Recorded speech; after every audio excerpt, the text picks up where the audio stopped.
Bugün Ramazan ayının birinci günü. Kızılay Ağrı Şubemiz olarak Ramazan'a önceden başlayarak hazırlıklarımıza başlamıştık.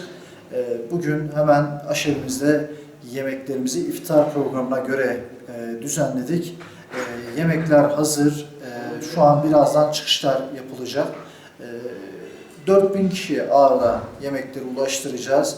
Bunlar araçlarla mahallelere direkt ulaşacak. Tabii yemeğin yanında 4000 kişilik iftar yemeğimizin yanında bütün ailelerimize de sahurluk erzaklar vereceğiz. Reçel, zeytin, helva, peynir gibi sahurda tüketecekleri malzemeleri vereceğiz. Bunun yanında Ramazan ayında nasip olursa 3 milyon TL'lik bir zekat planlaması yapıyoruz. Burada il ve ilçelerimizin planlamasını yaptık. Nakdi olarak direkt belirlemiş olduğumuz ihtiyaç sahiplerinin direkt hesaplarına veya TC kimlik numaralarına yatacak bu para. Bankadan direkt alabilecekler. Burada tabii farklı bir uygulama da yaptık. Malum 11 ili etkileyen bir deprem vardı. Hem yemek programımızda, iftar programımızda, hem zekat programında, hem sahurluk malzeme programlarının tamamına ilimize gelen, misafir olarak gelen depremzedeleri de dahil ettik. Buradaki nakit paraların dağıtımında depremzede ailelerimizi de planlamanın içerisine koyduk.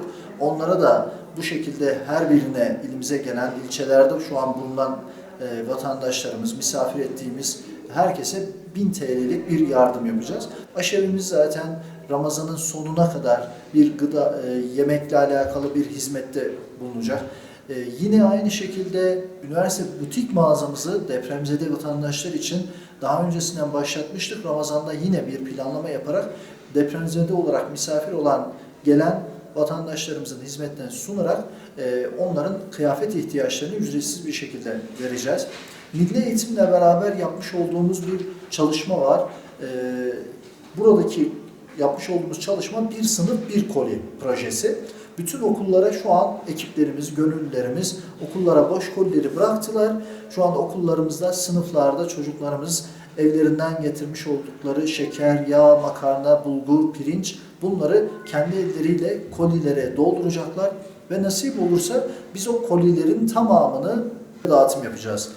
Deprem bölgesine göndereceğiz bir kısmını ilimize gelen depremzede ailelere dağıtacağız. Geçen yıl bir sınıf bir koli projemizde 3000 gıda kolisi almıştık. Nasip olursa bu sene için 5000 gıda kolisi şeklinde bir planlamamız var. Ramazan'ın son 2 günü kala nasip olursa belki rakam olarak 2 tona yakın bir bayram şekeri gibi bir planlamamız var. İhtiyaç sahibi olarak ailelerimize bir bayram şekeri dağıtım yapacağız. Ben tabii ki burada hayırseverlere şöyle bir istekte bulunayım.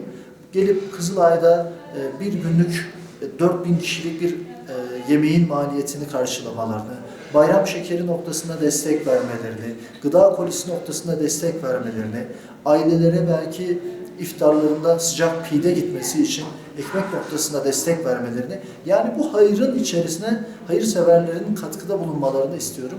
Rabbim bizleri nice Ramazanlara kavuştursun. Tüm Müslüman aleminin Ramazan-ı Şerifleri mübarek olsun.